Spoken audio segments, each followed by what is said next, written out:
M के times news में आपका स्वागत है। मैं हूं एम के आजाद। आज बात होगी झारखंड के प्रदेश प्रवक्ता कांग्रेस के शमशेर आलम जी से।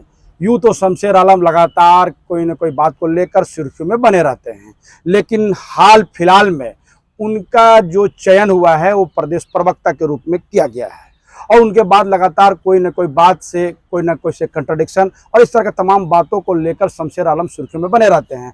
तो आज हम जानेंगे शमशेर आलम जी से कि झारखंड का चुनाव किस परिस्थिति में जा रहा है, जिले में क्या स्थिति चल रही है, धनबाद जिले के जिस स्थिति का गृह जिला है, और तमाम उन मुद्दों पर जिनका राय जानने के लिए जनता बेताब है। तो शमशेर आलम जी, एम के टाइम्स न्यूज में आपका स्वागत है।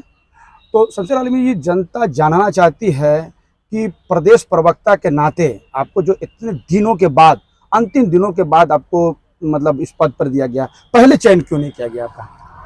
निश्चित रूप से झारखंड प्रदेश कांग्रेस के सचिव के रूप में चयनित हुए थे आप।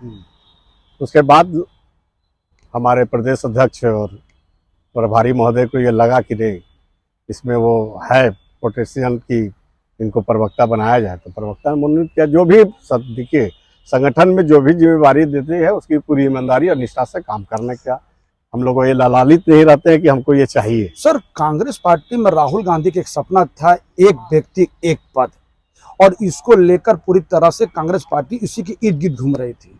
कई लोगों का यह मानना है कि शमशेर आलम जी को पैरवी के बल पे लगातार कई पद मिल गया, जैसे कि आपको प्रदेश में ही 2 पद मिला हुआ है, उसके अलावा भी और कई तरह के पद मिले। तो इस मामले पे क्या करते हैं? क्या एक व्यक्ति एक पद का पालन क्या आपके का मामले को लेकर नहीं किया गया? नहीं, निश्चित रूप से एक व्यक्ति एक पद का मामला बनता ही है। जो हमारे राष्ट्रीय नेता, हमारे नेता राहुल गांधी जी ने जो कहा है कि जो एक व्यक्ति एक पद, तो निश्चित रूप से ये होना चाहिए। हम भी इस चीज को मानते हैं। तो फिर आप सर इतना पद लेने का कारण कहाँ पद लिए? क्यों नहीं बोले सर कि हमको या तो प्रवक्ता बना दिया जाए या प्रदेश सचिव? तो ऑलरेडी हम कभी किसी को कुछ नहीं। यार, मैं एक बात आपने कहा कि पैरवी, मैं कोई पैरवी से नहीं आया हूँ। मैं एक छोटा परिवार से उठ करके किसी का पैरवी नहीं, अपने संघर्ष के बदौलत, अपने काम के बदौलत इस स्थान तक पहुंचे हैं। और निश्चित रूप से आला कमान को, प्रदेश नेतृत्व को ये लगता है कि इसको यहाँ पर बैठाया जाए तो ताकि ये ईमानदारी और निष्ठा पूर्वक काम कर सकता है। तो हमको प्रदेश प्रवक्ता बनाया और हम काम कर रहे हैं। आज सर कितने पदों पे है शमशेर आलम इस वक्त में? आप कांग्रेस में कितने पदों पर है सर? 2 पद में है अभी, प्रदेश सचिव हैं और प्रवक्ता हैं, और जिला कांग्रेस के जिला विश्वस्तरीय के सदस्य हैं। इसी बात को लेकर सवाल उठ रहा है कि शमशेर आलम का पैरवी इतनी बढ़िया है कि लगातार उनको पद मिल जाता है, और कहा जाता है कि जब वन पद के बारे में बातचीत किया जा रहा है, 1 पोस्ट के बारे में बात किया जाता है, 1 मैन 1 पोस्ट के बारे में बातचीत कर कांग्रेस पार्टी करती है, तो शमशेर आलम एक पद क्यों नहीं छोड़ता है? जनता ये जानना चाहती है। देखिए, आला कमान अगर हमारा नेतृत्व करता ये कह दे तो उस दिन हम छोड़ देंगे। हम कोई लालायित नहीं है। हम तो अपने आप को दुर्भाग्य हमारा हम समझते हैं कि हम इसी धनबाद की धरती पे, आपने देखा होगा कि 2010 में नगर निगम के चुनाव में, डिप्टी मेयर के चुनाव में मैं 18,000 करीब वोट लाया, और फिर 2015 में मेयर के चुनाव में हमने 56,000 वोट ला करके द्वितीय स्थान पाया मेयर के चुनाव में। ये मेरे साथ में तो दुर्भाग्य है कि धनबाद के ही लोग जो वार्ड पार्षद का चुनाव लड़के 500 और 600 वोट ला करके वो प्रदेश का महामंत्री है और उपाध्यक्ष है, हम तो एक अदना से एक प्रवक्ता है। ये मेरे लिए दुर्भाग्य है। उसके बाद भी नेतृत्व हमको जो भी जिम्मेवारियां देती है मैं पूरी निष्ठा से उसमें कार्य करने का प्रयास करता हूँ। बताया जाता है कि शमशेर आलम जिस झरिया विधानसभा में आते हैं उसमें एकमात्र विधायक कांग्रेस पार्टी का है, उससे विधायक से उनका नहीं बन पाता है, ऐसी राजनीतिक गलियारों पे चर्चा बना रहता है। आप कैसे कहेंगे, कितनी हकीकत है कि क्या सचमुच वर्तमान के जो विधायक है तो झरिया के, और उससे शमशेर आलम यानी एक प्रदेश के प्रवक्ता और प्रदेश के सचिव से नहीं बनना अपने आप में एक बड़ा राजनीतिक चर्चा, कैसे देखते हैं उसको आप? देखिए, किसी विधायक से या किसी व्यक्ति से हमारा कोई विरोध नहीं है। विरोध अगर इस बात को लेकर के, चूंकि हम लोग सच्चे कांग्रेसी है, निष्ठावान कांग्रेस का काम किए हैं, जन्म कांग्रेस में लिए हैं, और उम्मीद करते हैं कि मृत्यु भी हमारी कांग्रेस के झंडा का बैनर तले हो। जिस विधायक को पूरे कांग्रेस के एक एक कार्यकर्ता पूरी शक्ति के साथ अपने धन दौलत लगा करके, अपनी मेहनत खून पसीना लगा करके झरिया में विधायक बनाया, मगर इस 5 साल के दरमियान आप देखे होंगे, जीतने के बाद, विधायक बनने के बाद एक भी कांग्रेसी को लेकर के नहीं चलना। यहां तक कांग्रेस का एक भी प्रोग्राम में, चाहे वो अखिल भारतीय कांग्रेस कमेटी द्वारा उस कार्यक्रम निर्धारित किया हो, चाहे झारखंड प्रदेश कांग्रेस कमेटी के द्वारा निर्धारित किया गया हो, एक भी कार्यक्रम में शामिल नहीं होना। अगर वो अपनी जो भी सभाएं भी करती है तो निश्चित रूप से कांग्रेस के बैनर पर नहीं करती है। ना कांग्रेस के हमारे नेता, जिसके लिए हम लोग लड़ते हैं, मरते हैं और कट मरने के लिए तैयार है, हमारे नेता राहुल गांधी का फोटो तक बैनर में नहीं लगाती है, सोनिया जी का फोटो तक नहीं रहता, हमारे राष्ट्रीय नेता, राष्ट्रीय अध्यक्ष मल्लिकार्जुन खड़गे जी का भी फोटो तक भी नहीं लगाती है। हम क्या समझे? कांग्रेस को आप मानते नहीं है, कांग्रेस को आप खत्म करने पे तुले हुए हैं। तो हम लोग निश्चित रूप से इस इशू को लेकर के हम लोग का विरोध है। आप साफ स्पष्ट कहते हैं कि आपका जो है मतांतर है जी। वर्तमान के विधायक जो झरिया के है और शमशेर आलम जो प्रदेश प्रवक्ता है, प्रदेश सचिव, उनके बीच में साफ साफ आपने कहा, जो बात कहा उससे स्पष्ट होता है कि दोनों में काफी मतभेद है, बहुत मतभेद है। अब तो साफ एलिगेशन लगा रहे हैं। देखिए, जो है सच्चाई और सच्चाई, शमशेर आलम सच्चाई को बोलने से हिचकता नहीं। हम वो कार्यकर्ता नहीं है कांग्रेस का कि हम तलवा चाट करके यहाँ तक पहुंचे हैं। हम संघर्ष के बदौलत आए हैं, सच्चाई बोल करके आए हैं और सच्चाई काम कर करके आए हैं, यहाँ तक आए हैं। आप देखे होंगे कि लोकसभा में भी बहुत सारी बातें उड़ी कि भाजपा से लोकसभा का टिकट लेने के लिए प्रयास किया जा रहा है। आज तक खंडन नहीं किए। खंडन करना चाहिए कि नहीं, मैं कांग्रेस का निष्ठावान विधायक हूँ, कांग्रेसी हूँ, हम इसी में रहेंगे। इस तरह का जो अफवाहें उड़ रही है, ये गलत बात है। देखिए, राजनीतिक चर्चा में बात किया जाए, आज स्पष्ट कर चुके हैं कि आपका मतभेद जो है वर्तमान के विधायक से है। तो सवाल है कि क्या व्यक्तिगत लाभ लेने के लिए शमशेर आलम से वर्तमान का विधायक से कुछ ये चल रहा है, अनबन चल रही है? जो देखिए, व्यक्तिगत लाभ का कोई मामला है? कोई व्यक्तिगत लाभ नहीं। ना हमको कभी ठेकेदारी करते हुए नहीं देखे होंगे आप, ना नली गली का ढलाई करते हुए देखे होंगे, ना हमको 500 फीट रोड का सड़क का काम चाहिए।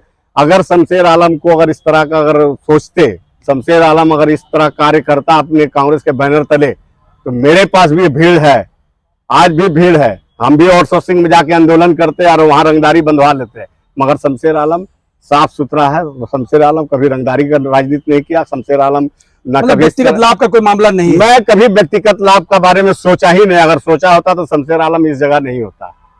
अच्छा, एक बात और राजनीति में चर्चा है कि शमशेर आलम झरिया विधानसभा से ही चुनाव लड़ने के लिए इसीलिए आवेदन दिया है क्योंकि किसी न किसी हाल में झरिया विधायक का टिकट जो है काटने में शमशेर आलम लगा हुआ है। ऐसी बात राजनीतिक गलियारों पर चर्चा का विषय बना हुआ है। देखिए, एक बात बता दे रहे हैं,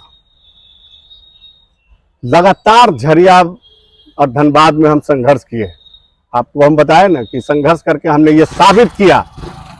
कांग्रेस पार्टी का बैनर नहीं मिला था हमको। हमने निर्दलीय, जो यहाँ पर नगर निगम का चुनाव होता है, उसमें 18,000 2010 में हमने वोट लाया। 2015 में हमने 50,000 से ऊपर वोट ला करके द्वितीय स्थान पाया मेयर का चुनाव में। हम लगातार संघर्ष कर रहे हैं। झरिया हमारा या धनबाद, दोनों जगह से हमारा ये डिमांड है कि आप अकलियत को टिकट दीजिए। आप लोकसभा में भी टिकट नहीं दिए। झरिया इसलिए हमारा बनता है कि हमारा गृह जगह है, हम वहां से, हमारी राजनीतिक वहां से शुरू हुई है। और झरिया आपको पता है, जिस समय जनता दल की जब चलती थी, उरूज में था जनता दल, लालू यादव की बहुत तूती बोलती थी, उस समय झरिया में 6,000 5,000 कांग्रेस को वोट आता था। मगर यही कांग्रेस का आपके ये नाम था आपका, बोकारो से आए हुए थे, करीम अंसारी जी, वो 29,365 वोट ला करके द्वितीय स्थान पाए थे। उस समय से ही कांग्रेस में बहुत बड़े बड़े लोग कहने लगे कि यहाँ पर द्वितीय स्थान बना कांग्रेस का, यहाँ गठबंधन में कांग्रेस को टिकट मिलना चाहिए। और कांग्रेस को गठबंधन में टिकट मिलना भी शुरू हो गया। उसके बाद आपने सुरेश सिंह को 2 बार टिकट दिया, नहीं जीता। उसके बाद आप स्वर्गीय नीरज सिंह को आपने टिकट दिया, नहीं जीता। नीरज सिंह के मरने के बाद ये लगा, हम सबको भी लगा कि चलिए सहानुभूति है, पूर्णिमा नीरज सिंह को टिकट मिलना चाहिए। टिकट मिला भी। और सारे लोगों ने, एक एक कांग्रेसी कार्यकर्ता, एक एक कांग्रेस के नेता, एक एक झरिया के एक एक जनता ने पूरी ताकत के साथ पूर्णिमा नीरज सिंह को विधायक बनाया। मेरा कहना है कि आपको एक बार विधायक तो बना दिया, 5 साल तक आपने विधायक रहा, मगर कांग्रेस को किसी कांग्रेस विधायक जैसे बना, जिस सिंह मेंशन में जनता मजदूर संघ में उनका जो विधायक प्रतिनिधि है, क्या कोई कांग्रेसी नहीं था? उसको आप विधायक प्रतिनिधि नहीं बना सकते? तो वहां से ला करके आपने अपना विधायक प्रतिनिधि बनाया, क्यों भाई? अच्छा शमशेर आलम जी, एक बात और लोगों के दिमाग पर बैठा हुआ है, राजनीतिक गलियारों पे चर्चा बना हुआ है कि ये जो तमाम चीज आप जो सोशल मीडिया में विधायक के खिलाफ में जो बात लिखी जा रही है, मतलब माना जा रहा है कि वो विधायक के खिलाफ में है, चाहे पानी का मुद्दा हो, जो भी मुद्दा है, तो बताया जाता है कि जिला अध्यक्ष से भी जो पूर्णिमा नीरज सिंह जो विधायक है आपके, उनसे उनका बीच में नहीं बनता है।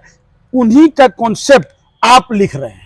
देखिए, एक बात, जिला अध्यक्ष का कॉन्सेप्ट है और जबान जो है वो शमशेर आलम का। ऐसा राजनीतिक दलों पर चर्चा है, ये कितनी हकीकत है? ये दुर्भाग्य है, हम इस चीज को दुर्भाग्य बोलेंगे। इस धनबाद कोयला अंचल में जो बड़े बड़े घराना का लोग कुछ बोलते हैं, अगर हम कुछ बोल दिए तो बड़े घराना का सुना जाता है, और जो छोटा कार्यकर्ता, हम लोग तो कार्यकर्ता अपने को छोटा बहुत मतलब दबंग नहीं है, जो अगर दबंग कुछ कह दिया और जो सच्चा कांग्रेसी है और सच्चा कार्यकर्ता है तो उसको क्या बोलता है, चमचा और बेलचा समझ लिया जाता है। शमशेर आलम किसी का चमचा बेलचा नहीं है, एक बात, इस चीज को आजाद दी आप समझ लीजिए। आप, हम कांग्रेस में जन्म लिए हैं, बाकी जिसके भी नाम ले रहे हैं आप, वो लोग तो बाद में कांग्रेस में आया, हम लोग तो जन्म लिए इस कांग्रेस को, और हमको कोई सिखला नहीं, उसमें कोई हकीकत नहीं, नहीं, हमको कोई सिखला नहीं सकता है। ये मेरी राजनीति है, मैं खुद राजनीति अपना करता हूँ, किसी का भरोसे राजनीति नहीं करता हूँ। चाहे हम बार बार कहते हैं कि हम बीपीएल का चावल भी खाएंगे तो हम स्वाभिमानी से अपना उस बीपीएल का चावल खाएंगे। हम अच्छी चावल खाने के लिए किसी का तलवा हम नहीं चाहते। चलिए अब दूसरे सवाल की तरफ चलते हैं। शमशेर आलम जी, आपने 3 विधानसभा में दावेदारी पेश किया, इसको लेकर भी राजनीतिक गलियारों पे खासकर कांग्रेसियों में एक बात की चर्चा है कि सभी ने एक विधानसभा चुनकर अपना आवेदन दिया, तो शमशेर आलम 3 को लेकर दिया। इससे साबित होता है उनका कहीं स्थान नहीं है, कोई जगह नहीं है, किसी विधानसभा उनकी पैठ नहीं है। यदि रहता है तो एक जगह वो मांग करते हैं। इस तरह ये साबित होता है कि किसी विधानसभा में उनका पैठ नहीं है, सिर्फ इसी तरह की किसी में मिल जाएगा, कहीं भी मिल जाएगा, हम मतलब हम लड़ लेंगे। अच्छा, एक बात बता दे रही, अगर जो इस तरह की बातें कर रहे हैं तो उनसे जाकर बताइए कि शमशेर आलम को धनबाद की जनता ने, पूरे नगर निगम क्षेत्र की जनता ने 50,000 से भी अधिक वोट दिया। पैठ था तभी नहीं दिया। कोई हम तो दबंग परिवार के नहीं थे, कोई राजनेता का पुत्र तो हम नहीं है, एक गरीब परिवार से आए हैं। लोगों ने हमको इस तरह का बहुत झूम झूम करके वोट दिया, तो निश्चित रूप से चाहे वो बागमारा विधानसभा हो, चाहे धनबाद विधानसभा हो, चाहे झरिया विधानसभा हो, ये तीनों विधानसभा नगर निगम क्षेत्र में आता है। ये तीनों विधानसभा से हमको अच्छा खासा वोट मिला। और वैसे लोगों को हम कहना चाहते हैं, जो भी अगर हमारा इस तरह की बातें कर रहे हैं तो हम अभी भी कर रहे हैं, दूध का दूध और पानी का पानी कैसे होगा पूरे धनबाद। सर एक विधानसभा में क्यों नहीं? देखिए, हम बता रहे हैं ना कि हमारा अकलियत का तीनों जगह दावा बनता है, तीनों जगह दावा बनता है। और हम अभी भी कर रहे हैं कि जो अगर इस तरह की बातें कर रहे हैं तो वो बॉक्स रखवा दे पूरे विधानसभा में, चाहे बागमारा में हो, चाहे झरिया हो, चाहे धनबाद में हो, सबका कैंडिडेट का नाम लिख दे और उसमें वोटिंग करवा ले। इससे बेहतर और कुछ नहीं होता। जनता जिसको वोटिंग कर देगी उसको मान लेंगे, हम मान लेंगे। अगर हमको जनता नहीं चाहेगी, हमको नहीं वोटिंग करेगी, तो हम मान लेंगे कि हम इस लायक नहीं है।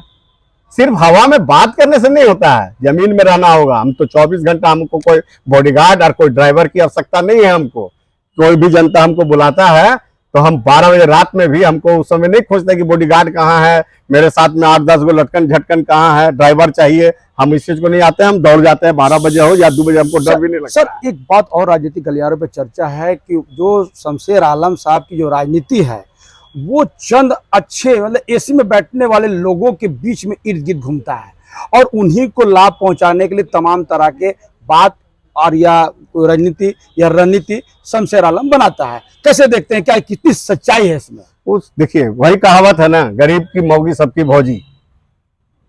हम लोग काम करते हैं जमीन में। कांग्रेस की नीति और सिद्धांत को लेकर के राहुल गांधी के लिए मर मिटने के लिए तैयार हैं। आज भी हम लोग काम करते हैं। इसलिए जो काम करता है, जो निकम्मा लोग है, जो वो इससे निकम्मा लोग उंगली उठाते हैं। हम लोग को कोई फर्क, इससे हमको कोई फर्क नहीं पड़ सकता है। हम जनता के बीच के आदमी हैं, जनता हमको प्यार करता है, मोहब्बत करता है, तभी तो हमको इतना वोट देकर के आज नेता बनाए हुए, नेता चुने हुए हैं।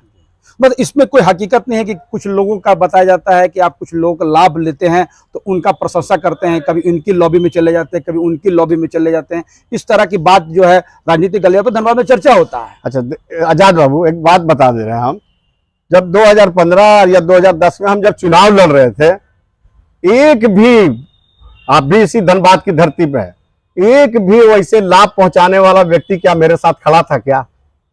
कोई भी हमको मदद किया था क्या चुनाव में? चाहे धन से हो, चाहे साथ दे करके हो, वैसे व्यक्ति तो हमको मदद नहीं किया। हमको तो मदद किया कांग्रेस के छोटे छोटे कार्यकर्ता, जनता। इस तरह का जो एलिगेशन लगाता है उसलिए जानता है कि शमशेर आलम बहुत आगे जाएगा। शमशेर आलम लड़ाकू है, शमशेर आलम संघर्षशील है।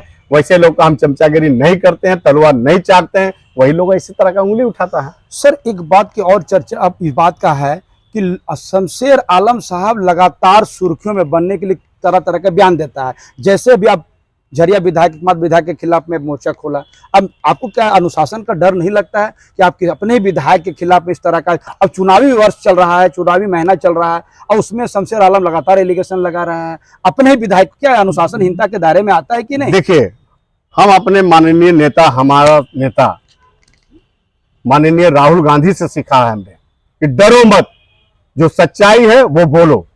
मैं उन्हीं का नक्शे कदम पे चल करके, जो सच्चाई आज 15 दिन से झरिया की जनता प्यासी तड़प रही है, परेशान है, बेहाल है, कौन देखेगा उसको? इसलिए सच्चाई हमने लिखा है, सच्चाई हमने बोला है। क्या इसकी शिकायत, जो मेरे विधायक की शिकायत क्या अपने पार्टी के वरिष्ठ नेताओं से किए हैं? निश्चित रूप से जहां पर जो अब हमारा प्लेटफॉर्म होगा उस चीज को हम लोग इस बात को रखेंगे। वहाँ कांग्रेस अभी तक रखे हैं कि नहीं रखे हैं? रखते हैं, बार बार बोल रहे हैं, आज भी बोल रहे हैं, कल भी बोलेंगे, खुलेआम बोलेंगे। अच्छा एक बात और राजनीति बात में चर्चाओं का विषय है कि जिला अध्यक्ष को हटाने के अभियान में भी आप शामिल रहे हैं और लगातार जिला अध्यक्ष को हटाने के लिए आप दिल्ली और रांची में पैरवी करते हैं, लॉबी करते हैं, कैसे देखते हैं इसको? देखिए, वो जो है इस तरह का जो एलिगेशन लगाया जा रहा है ये गलत बात है। क्योंकि जिला अध्यक्ष का मैं भी दावेदार था, मैं अपनी प्रयास कर रहा था, उस प्रयास में अगर कोई सोचता है, कोई इस तरह का बात बोलता तो बेतुका बात है, ये गलत बात है। हमने अपना प्रयास किया, हमको नहीं बना, हम नहीं बन पाए, उसके लिए कोई दिक्कत नहीं है। फिर भी तो कांग्रेस का हम नीति और सिद्धांत को लेकर कांग्रेस के लिए मर मिटने के लिए तो तैयार है, कांग्रेस के लिए काम कर ही रहे हैं। ये सब इस तरह का बेतुका बात है, जो भी कर रहा है ये बेतुका बातें हैं। धनबाद जिला की राजनीति में आप एक गुटबाजी का काम करते हैं, ऐसी एलिगेशन भी लगातार कुछ कांग्रेसी दल लगाता है कि आप गुटबाजी करके जो है इसी तरह जो है कांग्रेस को कमजोर करने का प्रयास करते हैं। नहीं, हम तो कांग्रेस को मजबूती के लिए लगातार संघर्षशील है। इस तरह का वो लोग एलिगेशन लगाते हैं जो एसी में बैठ करके काले काले गाड़ियों से आ करके आप 2-4 दिन में होर्डिंग और बैनर लगा करके अपने को आपको नेता साबित करने लगते हैं और मनवाने लगते हैं। इसलिए ना हम बार बार करें कि हम किसी का तलवा नहीं चाटते हैं। अगर तलवा चाटते तो हम भी बहुत अच्छा होते। हम अपना कांग्रेस का बैनर को लेकर के, कांग्रेस का झंडा लेकर के लगातार संघर्ष करते हैं और जो गलत होता है उसका हम गलत का विरोध करते हैं। चलते चलते एक सवाल और मेरे जहन में आ गया है कि लोकसभा चुनाव के दरमियान आप टिकट मिलने के बाद जो प्रत्याशी को टिकट मिला धनबाद लोकसभा से जी, उस प्रत्याशी के विरोध में आपकी कुछ सभाएं कई जगह आयोजित की गई है, नाम दिया गया था कि अल्पसंख्यकों को टिकट क्यों नहीं। तो सवाल है कि जब पार्टी टिकट किसी को दे देती है तो फिर इस विरोध का क्या मायने हैं और शमशेर आलम ने इस तरह का कितना कार्यक्रम किया? दो सवाल इसमें जुड़ते हैं, आप कैसे देखते हैं और क्या इसके बारे में हकीकत है? देखिए, लोगों को बताइए। किसी कैंडिडेट का आपने सुना होगा, आज भी बयान लगा जो भी दिए हैं उस बयान को निकाल करके सुन लीजिए। मैंने किसी कैंडिडेट का विरोध नहीं किया, किसी उम्मीदवारी का हम लोगों ने विरोध नहीं किया था। हम लोगों ने ये मांग रखा था कि 14 लोकसभा में आप एक भी अकलियत को टिकट नहीं दिया। इस इशू को लेकर के हम लोगों ने उस आवाज को बुलंद किया था। उस आवाज बुलंद करने के बाद ये तय हुआ कि हमारे माननीय प्रभारी जनाब गुलाम अहमद मीर साहब, प्रदेश अध्यक्ष उस समय राजेश ठाकुर साहब थे और भी वरिष्ठ कांग्रेस के, हमारा ये डिमांड था कि भाई अकलियत खुल करके आपको वोटिंग करता है, कांग्रेस पार्टी का रीढ़ है ये। संविधान बचाने की बात आ रही है, कैसा संविधान है जहां पर अल्पसंख्यक की भागीदारी ही नहीं, तो इस इशू को लेकर के हम लोगों ने आवाज बुलंद किया था, मगर कांग्रेस उम्मीदवारों का विरोध नहीं हुआ सर था। अनुशासनहीनता के दायरे में आता है ना? नहीं सर सुन लीजिए, मेरा सवाल अनुशासनहीनता के दायरे में इसलिए आता है कि पार्टी जब प्रत्याशी को डिक्लेयर कर दी, पार्टी का निर्णय है, और शमशेर आलम अपने आप को कांग्रेस का सबसे कद्दावर नेता, सबसे प्रतिष्ठित और सबसे ज्यादा ये करने वाले नेता मानते, तो फिर ये विरोध का वजह चुनाव के टाइम में क्यों हुआ? ये जनता चुनाव से पहले भी था और चुनाव के बाद, चुनाव के दरमियान भी था, मगर हम लोग कब तक इस आवाज को बुलंद किया? जब तक नॉमिनेशन नहीं हो गया उम्मीदवार का। बहुत सारा ये उम्मीद था कि किसी को नॉमिनेशन के बाद भी नहीं, नॉमिनेशन के बाद आप अपने उम्मीदवार से आप लोकसभा के अनुपमा सिंह से पूछ इसमें कोई सकते हैं। हकीकत नहीं है। तो एकदम हम लोग जी जान लगा करके कार्य को किया, दिन रात एक करके काम किया, ये कोई उंगली नहीं उठा सकता हम लोग पर। कांग्रेस के प्रति हम लोग समर्पित है और कांग्रेस के लिए फिर बोल रहे हैं कि कांग्रेस के लिए हम लोग मर मिटने के लिए तैयार है। कांग्रेस का हम लोग कभी विरोध नहीं कर सकते हैं। तो फिर सर ये लगातार, चाहे लोकसभा का प्रत्याशी का विरोध हो, चाहे विधानसभा का प्रत्याशी का विरोध है, तो ये इसका क्या, दोनों में कितनी हकीकत है सर? दोनों अलग अलग बयान आपके आ रहे हैं जिससे लोगों में कंट्राडिक्शन पैदा हो रहा है। हम अभी भी कह रहे हैं कि अकलियत को जो है हक और अधिकार, अकलियत को मिलना चाहिए कि नहीं? जो तैयार है, चाहे हम हो चाहे और भी लोग हैं, जिसको टिकट मिलने पर वो अच्छा कर सकता है, क्या गारंटी कि हम दूसरे को मिलता है तो वो अच्छा कर जाता है?